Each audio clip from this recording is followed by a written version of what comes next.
Welcome back to Beyond the Cards, your Red Merge podcast, where we talk about the payments news that you want to hear most, and frankly, we just really want to talk about. We're missing a few people today, but we still got, your OG American crew on the mic today. It's at the time that we're recording this, it's August, so a lot of our European colleagues are off enjoying themselves on lovely vacations while we continue to work. I feel like it's August, it's the end of summer, and there's some slowing up news, but obviously some things very interesting, and I think we have a really interesting topic to talk about today, which we will be talking about neobanks, what they are, what you need to know about them, how they really interact in the, fintech payments landscape, and really why they are structured the way that they are, and, what to think about when you're thinking of neobanks, etc. So I guess we could start off with some really interesting news. This comes to us by way of FinExtra, which is some news in the European market, which, is letting us know that Visa and Mastercard have, and, the European Council makes specific note, have voluntarily chosen to keep their caps on interregional fees set for the next 5 years. I don't know what Visa and MasterCard, why their obsession with 5 years is. It seems like that seems to be what they've been rolling out on everything. Chelsea, wasn't 5 years what they said for the Visa MasterCard suit where they promised to cap interchange for 5 years? Yeah, the one that didn't, get passed. Yeah. Yeah. So this is really good news for Europeans, right? So in the European market, their rates are significantly lower than ours. So debit cards have to have an effective cost of 20 basis points, and credit cards are 30. So obviously very, very low rates, but there had been, some wobbles when it came to interregional because they came outside of the European economic area. So basically, Visa and MasterCard were like, well, these are outside of this jurisdiction. So we don't technically need to follow your rules anymore. But Europe obviously said, no, we don't appreciate, and really pressured Visa and MasterCard to keep those caps in place. So, for credit card present, or for the card present transactions, that's going to be your 20 basis points for debit, 30 basis points for credit. For card not present, it's 115 bips for debit, 150 bips for credit. And so, this has always kind of made Europe such an attractive cross-border market because you get all of these regulated caps. And so it makes processing in these regions very inexpensive. Mm-hmm. But of course, guess who's not part of Europe? The UK, Team GB. And so, obviously, if you're outside of that zone, so obviously this is very good for Europe overall. It is probably something everyone should still keep an eye on. I wouldn't be surprised if there are slight wobbles here and there. Obviously, if there is any kind of change, or you're outside of this zone, or you're not a European country, you're not going to get these protections. And so this can make a lot of difference in choosing how you, especially if you're like an e-commerce retailer, how you're going to be set up, and like where you are going to be domiciled, at least for the next 5 years. You've got some wiggle room in terms of making decisions. Any other thoughts on this from the team? I think one of my questions would be, like, although, yeah, we see that it's going to be in place for 5 years, but they've already said that there could Visa and Mastercard can undertake, more investigations to see if that cap is really needed or not in the future. So will this cap still be for 5 years, or will it reduce time? That's always a good point. I mean, I think they painstakingly mentioned that this was a voluntary action by Visa and Mastercard, and I think the European Council is very, very into the notion that if we feel like it's no longer appropriate or we feel like it needs to be less expensive, we are going to ask you to reduce the rates. That makes sense, but we just want to kind of keep that in the know, I think, because Visa and Mastercard are very sneaky.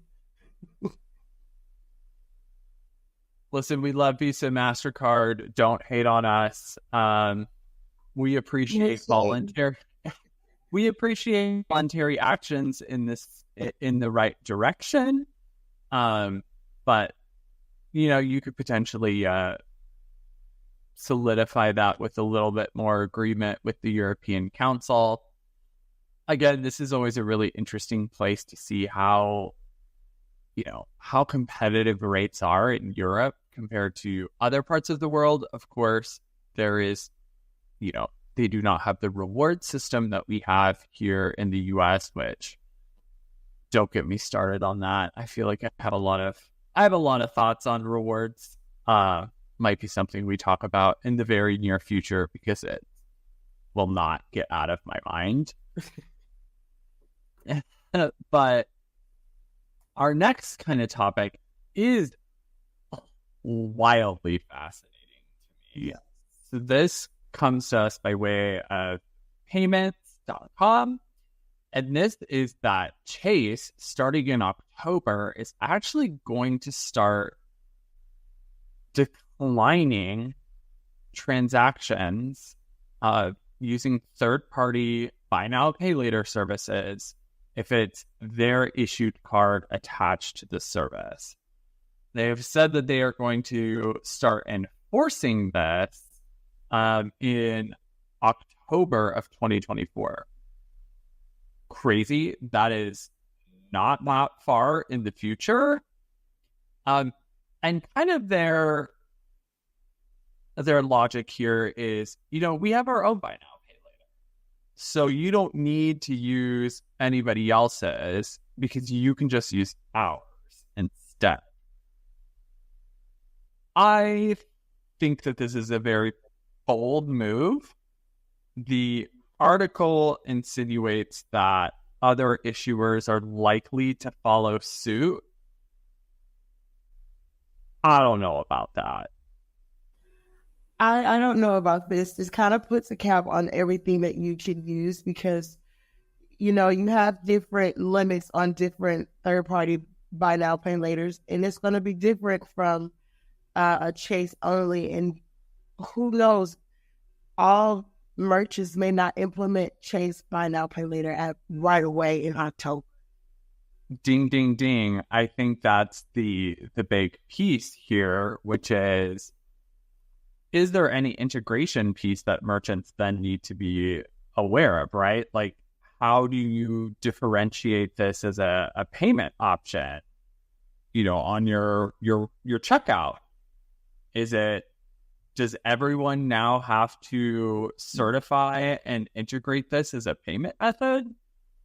I think it's going to be where I don't think that's going to be how it's rolled out. I think it's where you, over a certain size threshold, right? Isn't that where it'll show in your access, like one of my cards, if it's over a certain dollar amount, it'll say, would you like to break this into multiple payments? So it's more so after the fact. If the client then pays with their Chase card, then they can choose to, split it up. I get that, but I wonder if you have, so you know how some of these third parties or like Capital One, you can shop through their store, or how is that the way you're going to have to make these purchases if these other merchants are that payment method is not integrated in their system? Would you have to use their like Chase storefront app or however?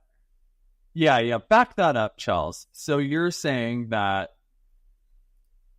you go to checkout. Let's say I'm buying a new pair of shoes. So I make the purchase like I would make the purchase as always. And then on the back end, I can like look it up in my banking app and be like, oh no, I actually want to pay for this over time. Yeah. So I will see that in my app on my American Express, for example. It will say, oh, Trader, how dare you have an Amex card? It will say, would you like to split this up into 3 payments for that, $317 transaction or something? And so I'm wondering if that's where, like, they're not even going to say, oh, yeah, hey, Nike, we want to be, one of your buy now, pay later offerings. It's more on the Chase side. That's fascinating. But in a different part of it also, isn't there that idea of you shouldn't be paying debt with more debt, right? Shouldn't you not be paying your buy now, pay later installment plan with a credit card? Well, that's like, this is where I'm kind of like, not like confused by it, because I'm like, okay, so if you select to make a charge be paid over 4 installments, how is that? I mean, I get how it's different, right? Like from a standard credit card, right? Where you are accumulating a balance and now you have a balance that's getting charged interest. So just this then, like, say, oh, if it's $100, only $25 of that $100 purchase is applicable for your balance this month, and then we add another 25 to the next. That's the part that gets me, because it's like, if you're a consumer, now the onus is on you to go and do an extra step outside of checkout to split it up, which, right, who's going to do that? Obviously Chase is very confident that people will do that. And then, like, how does it then work on that side? Like, is it just separated to 4 payments that you then have to make? Do they automatically deduct it from like a checking account? I see the appeal, right? It's a group of, it was a niche that banks were not fulfilling, and these third-party vendors came in and they said, we can fill this space. I'm wondering if their thought process is, look, we kind of let peer-to-peer payments slip away from us for a second, and then we came back in with Zelle, and we were able to recapture a lot of market share because people trust banks. So perhaps they're under the impression that people will not want to use these third-party services, which are integrated at the time of checkout. You're making that decision at the time of checkout. It's easy. It's convenient. You know what you're getting into from the start. I'm wondering if their thought process is, okay, but, history has shown that people want to come back to traditional banking products if this banking product exists to fulfill their need.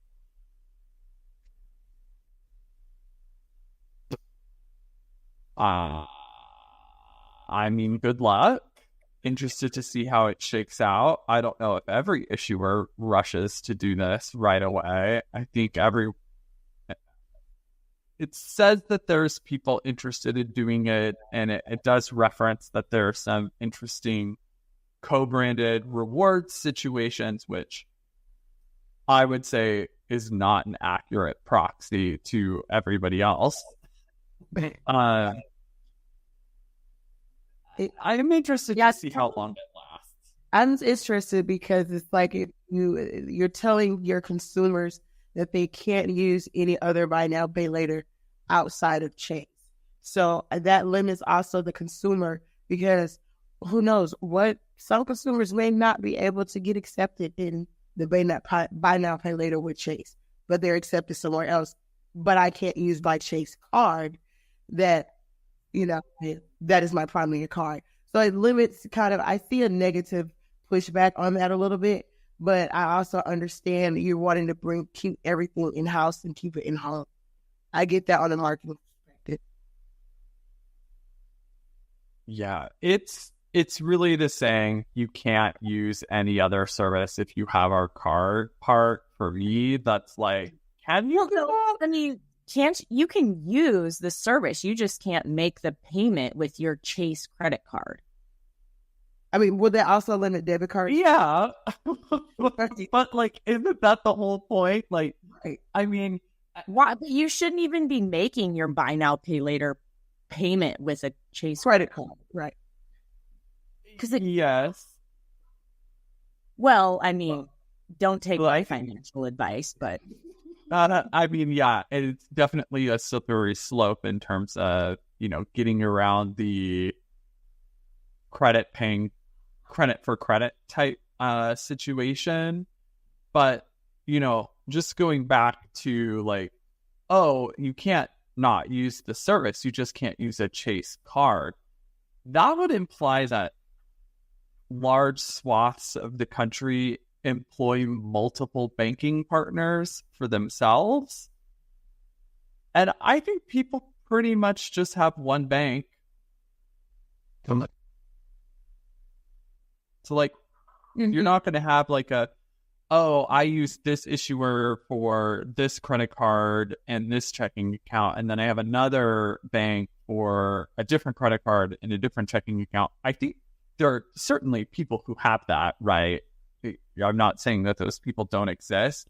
I just think the majority of the people who only have one bank are probably a lot higher than the people who have multiple banks. So I think eliminating choice is typically never a winning advantage in the long run. Mm-hmm. Yeah, I think that makes the client think, not necessarily red flag, but, oh, why are you taking options away from me? Exactly. I think, it's not the type of walled garden you want to be making, in my opinion. Okey-dokey. Wild stuff to watch on that front. Obviously, we will be watching it very closely. I think we've seen banks do this type of action before and then quickly decide maybe that wasn't the best move. I mean, does everyone remember when they tried to charge people to have checking accounts again? Or like $5 a month to have a checking or have a debit card because of the Durbin Amendment, and how quickly they pulled that back. Definitely remember that. So, not every venture is the correct one to make. You have to go a couple roadblocks sometimes. You're like, back it up. We got to retract that. It's okay. So now, our main topic, and we're devoting a lot of time to this recording because I find this topic infinitely fascinating, which is the concept of the neobank. This is not the Matrix. Neobanks are real. So what are they? So neobanks classically are a typically a fintech that provides banking services in addition to other services to their customers. And I guess you could just say financial services instead of banking services. I think they would like to say that they provide broad scale financial services. But the majority of neobanks, and it's like, I think the name is a little bit of a misnomer. They are not actual banks. They do not hold banking licenses. They are not regulated under the Bank Secrecy Act or any other regulatory compliance. That would be specific to a bank unless they have a banking license themselves, which, at least in the US, is not a large proportion of that. How do we, and like there's clearly a very high profile example of this, which was the collapse of Synapse and Yada, right? Very clearly came out that Evolve Bank was the actual bank supporting that, neobank fintech partner. So that gets to my first kind of gripe with this whole thing, which is you don't typically, as a consumer, unless you're like really reading the fine print of this, you don't typically see who the actual banking license belongs to. Who's the banking partner in the background? Because when you're a consumer doing business with a bank, you are vetting that bank. You want to know how risky they are. You want to know everything about them. And this neobanking relationship hides that. And I think maybe in a different time and age, that may have been less of an issue. But if you look at the competitive landscape of banks, right, these smaller banks have a harder time competing with the big players, right? There's only so many humans coming of age and can have bank accounts at any one time. So you see these banks looking for like alternative revenue sources. And so, an example of this would be, I believe the bank with Silvergate was the primary banking partner of the well-known FTX, right? So you have these smaller banks that are entering into these relationships to kind of bolster their revenue. But that does not mean that the banks are always being watched as carefully. You obviously don't know or don't interact with that bank directly. So anything bad that happens to that bank, it's going to happen to you. That bank collapses, yikes. You didn't really know whether you had a choice of that particular financial institution. Yeah, I don't think a lot of consumers understand that component of your funds and your relationship. Your relationship might be with the neobank, but everything else is happening actually behind the scenes with a completely different bank. Of course, you have FDIC and et cetera, but you just don't know all of the layers. And you, like you said, you don't know what's happening in the background. That's not being shared with you. And to be clear, I do believe that it is disclosed when you sign up for one of these services. Yeah, I think it tells you exactly where like the funds are held, right?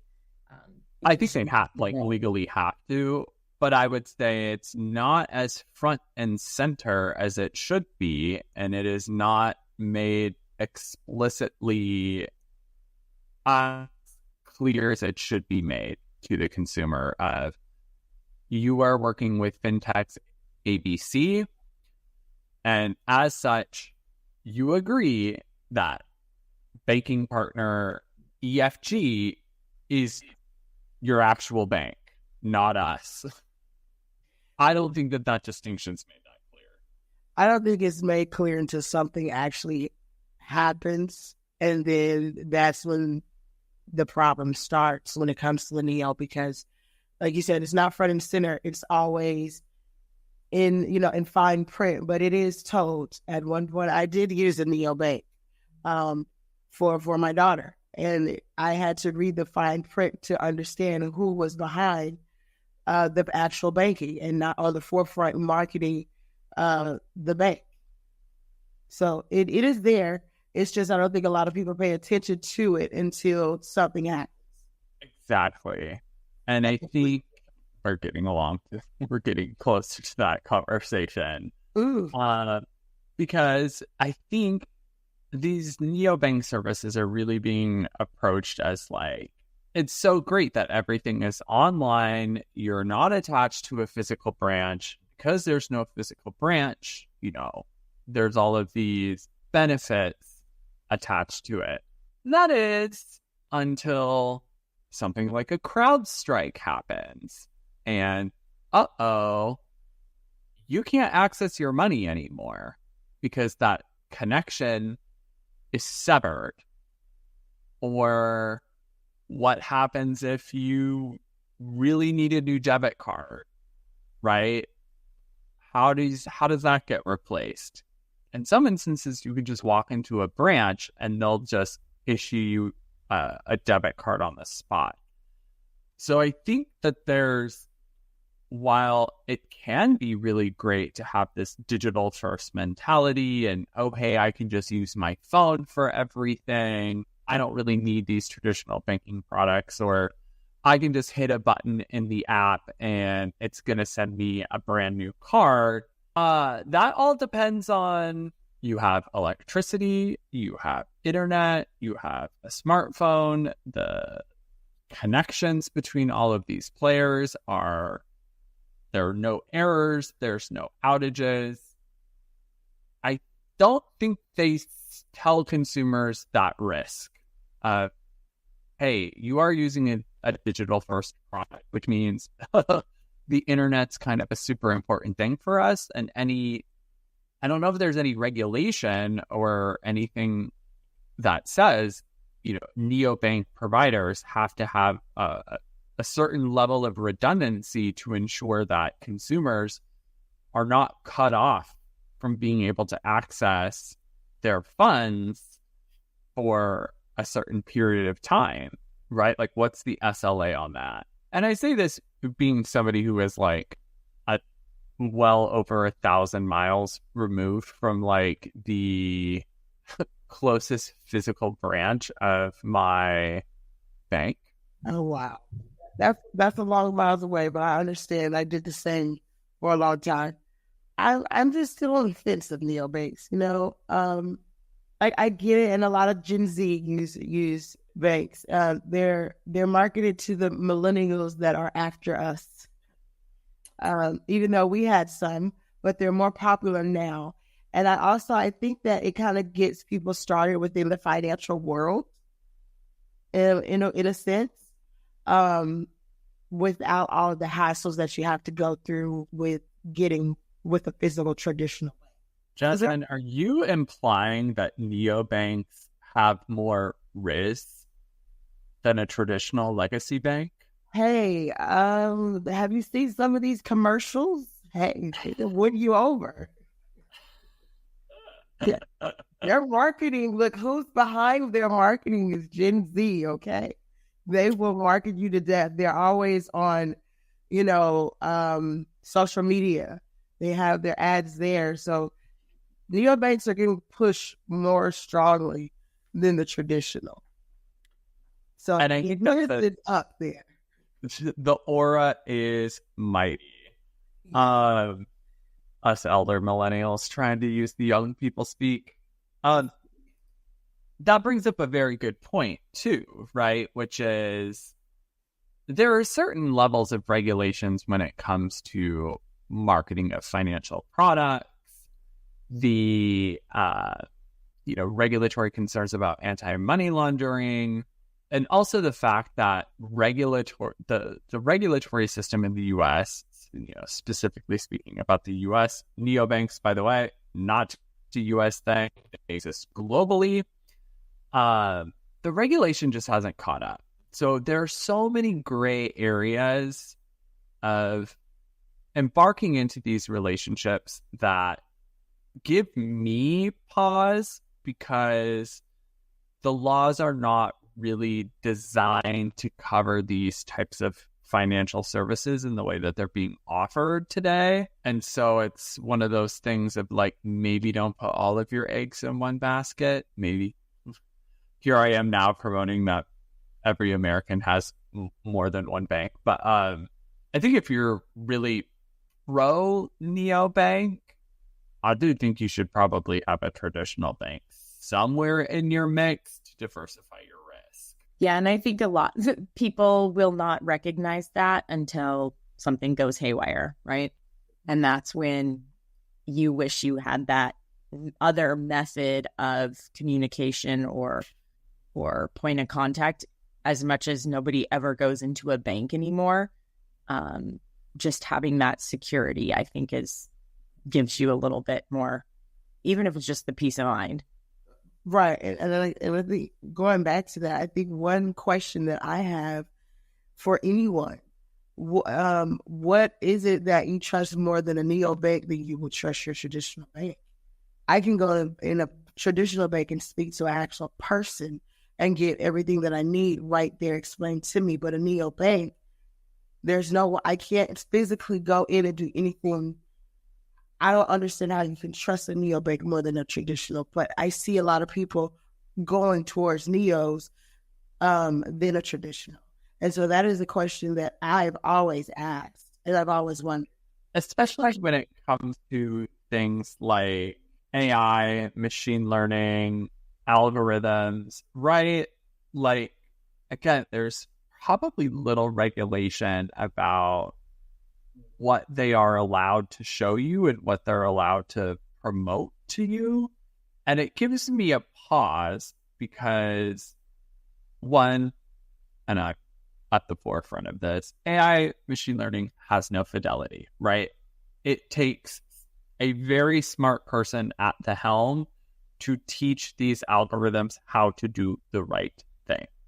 They do not know how to do this on their own. They must be instructed. And I don't think that technology is as mature as it would need to be dancing around in the financial services space. And also just the fact that, at least in some markets, there's not true open banking. And so there requires, again, to go back to the whole collapse of Synapse, right?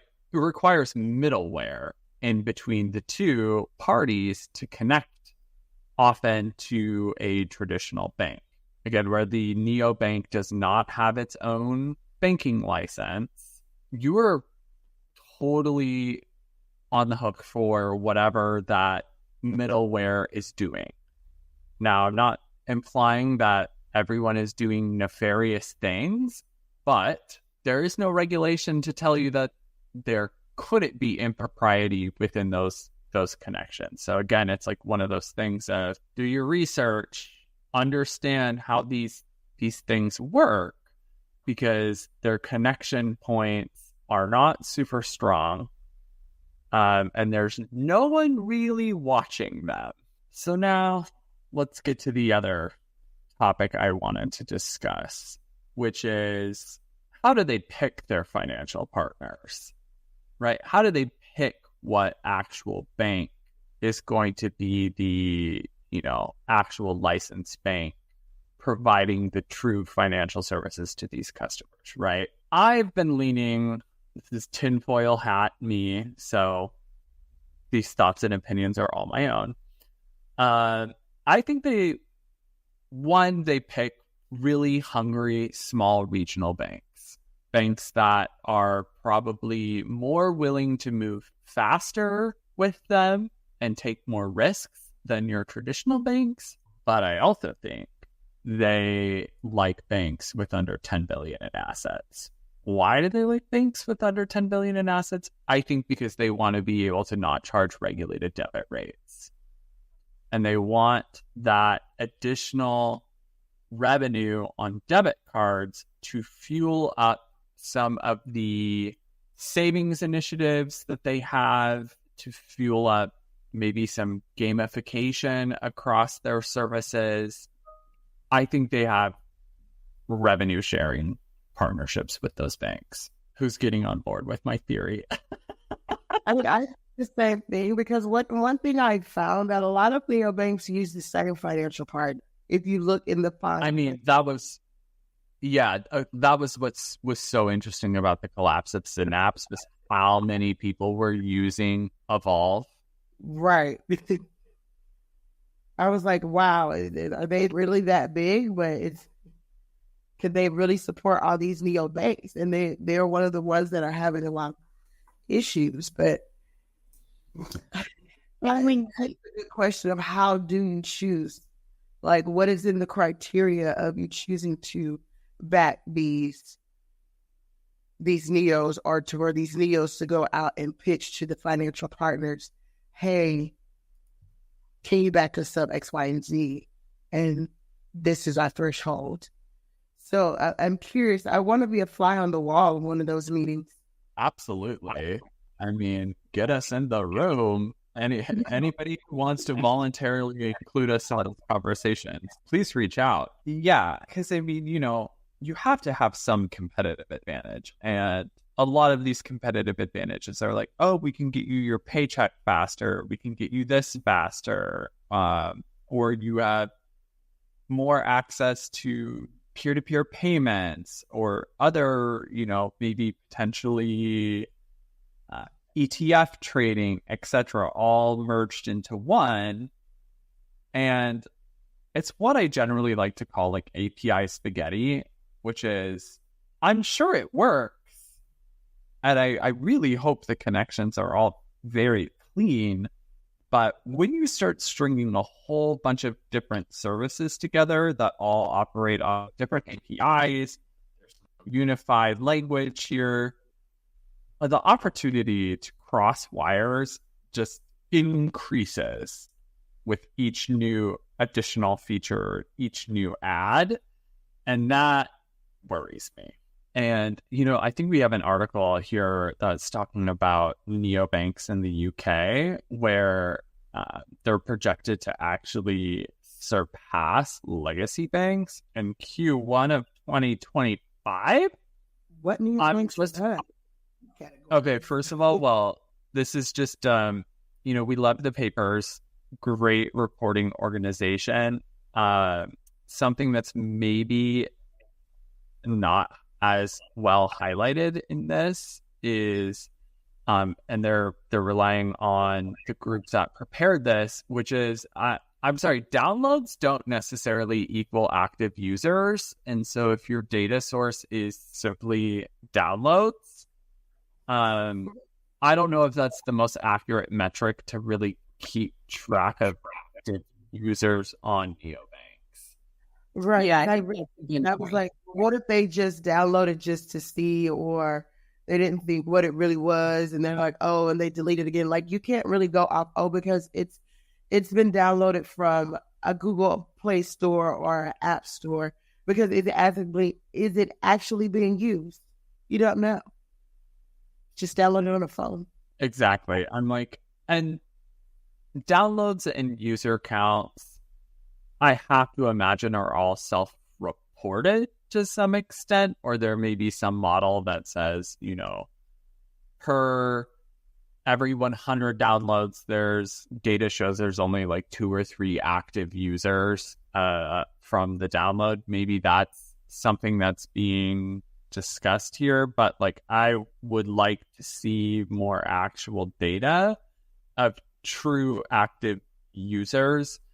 And again, I'd have to imagine that it's self-reported by neobanks, and especially in the world of venture capital, PE financing, etc., right? You could be inclined to accentuate your user base. Like, I think the most like classic example of this was remember when Threads came out? Threads, wow. Threads, anybody? No one sees Threads? I think I know what's mine. I mean, listen, I know both of you have Instagram accounts, so I know you know what Threads is. but very soon after they launched. You had to go sign up. Talking about like the Twitter version of Instagram. Yeah, you all don't even. Okay, you all don't even really remember what it is, so you're only proving my point further. Thank you.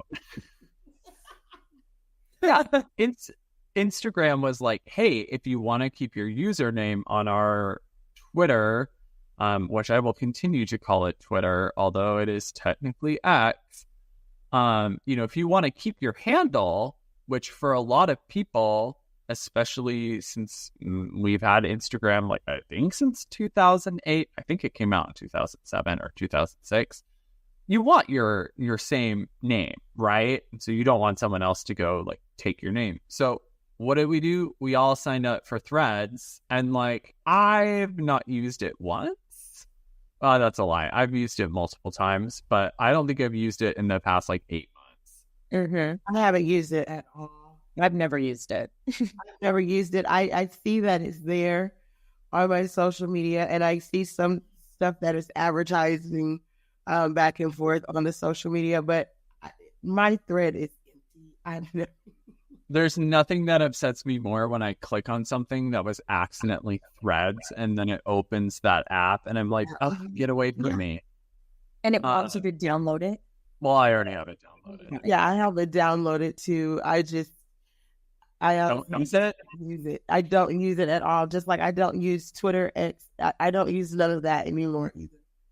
Okay, well, shame me. But I think that is a good analogy, right? Like, we all have it downloaded. We all have it.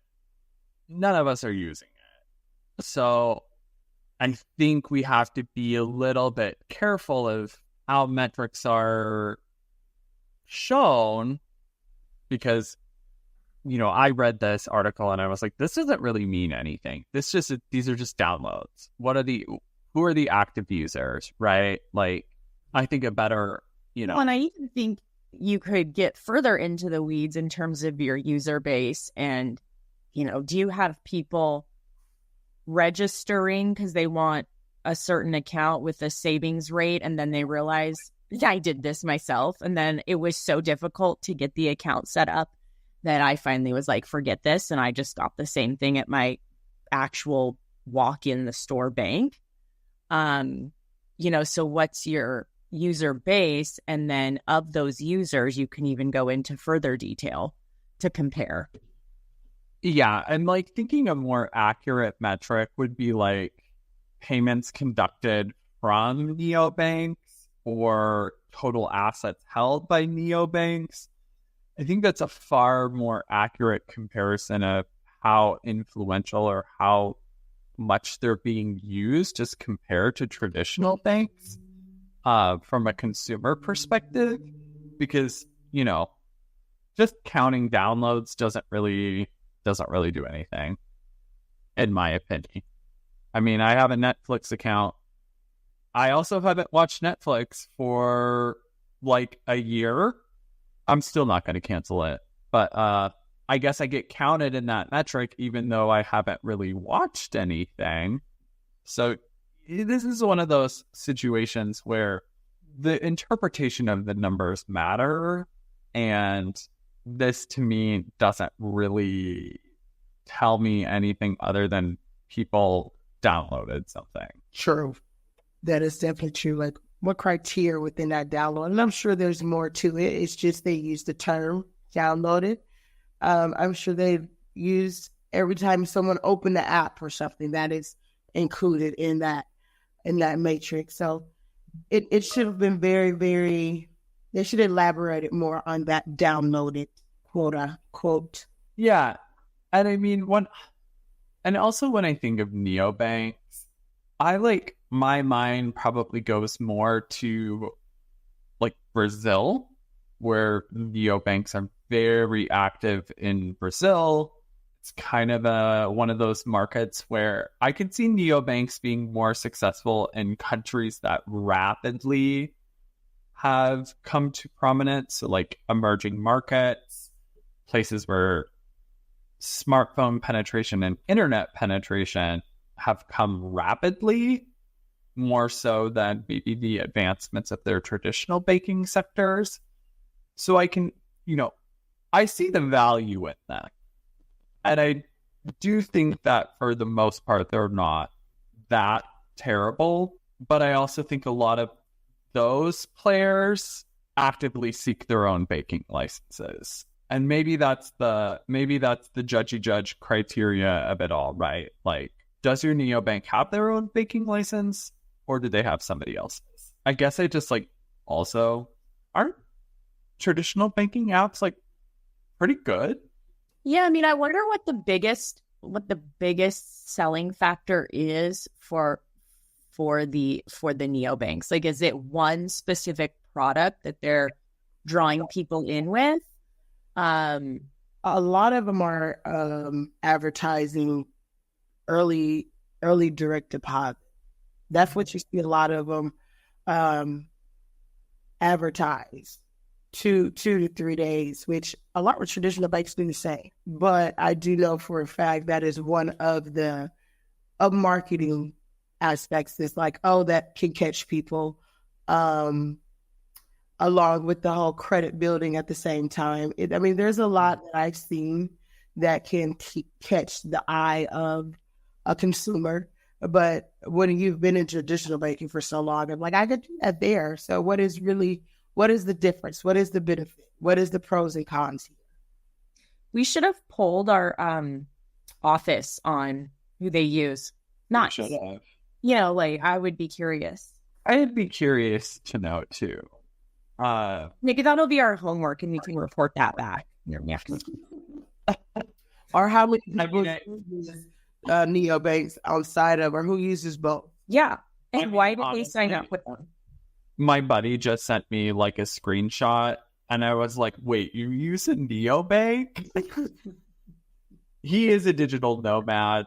Dude never stays in one place for a long time. So I'm like, okay, it kind of makes sense for you that you don't really care about having a physical bank branch that gives you security. I know I had just recently saw an article that said, advanced direct deposit is the new payday loan.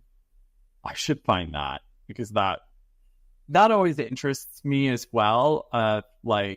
Now money's going to come when money's going to come, right? You're getting your direct deposit a day sooner means that's a loan. It might be a loan with an extremely small term, but they're fronting you that cash. And so they take a portion of your direct deposit. Right, because most of the time they see it coming anyway, so they're going to release it to you sooner. They're going to give it to you because they know it's coming. I don't even think it's they release it sooner. I think it's they are actually giving you a loan, and that when you do receive your direct deposit, they take a small portion of that direct deposit to cover their costs of pushing that cash to you sooner. Okay, so extra homework. I need to find that article about advanced direct deposit being the new payday loan. It sounds like it. You want your money sooner? Okay, cool. I'll give you your money today as long as I get to receive the money that you were actually entitled to first. So you have to pay me back. Otherwise, that would just be a losing proposition in my mind. But I think you're right? I'm thinking of a very common neobank that definitely that is their entire advertisement is get your money up to 2 days sooner. Yeah, I think so too. But like I said, some of the traditional banks now are competing now with the neos, because it's okay, we can do that too. Faster payments, baby. Right, faster payment. We can do that. We've implemented that. Now let's go. What else you got for us? I know. Come on. Fighting against each other. Hey, legacy banks, why aren't you using real-time payments for our direct deposits? What's up with that? Or are you actually doing it and it's some other intermediary not giving us the money that fast? Questions that need answers. Serious questions that need answers. Why am I not getting my money immediately? Well, I mean, this is a very interesting topic. I think it's one we're going to continue to watch and continue to watch the evolution. Of course, should there be any future collapses related to neobanking services, a la Yada, Synapse, that whole entanglement, we'll keep you posted because they're important to know about. You know, consumers are using these products. They have broad scale implications. They impact the world of payments. It's just stuff you need to know about. I don't, at least, you know, I've looked at some data for clients who had concerns about neobanks eroding. Actually, you know, their specific ask was, we're concerned about neobanks eroding the percentage of regulated debit that we get. You know, we're very concerned about this. So I had like looked into it, you know, down to the issuer level. I didn't see that much. They were still like at an exceptionally high rate. It was like 88% of their volume that they accepted was unregulated debit. So I'm like, that's pretty dang high. I don't think you're eroding away that heavily, you know, as opposed to say like a healthcare merchant where you're going to see like maybe only 55% being regulated because of FSA and HSA cards and the vast amount of like prepaid debit cards that are used when it comes to FSA and HSA. So very interesting stuff. And I think that's the end. Short one. Well, that's a lie. Not that short. So join us. Fast.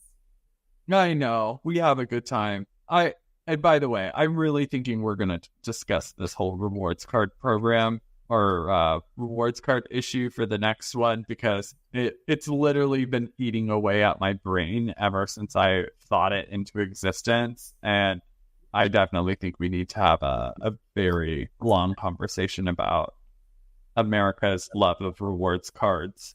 All right, everybody, until next time. Goodbye. Goodbye. Thank you. Bye.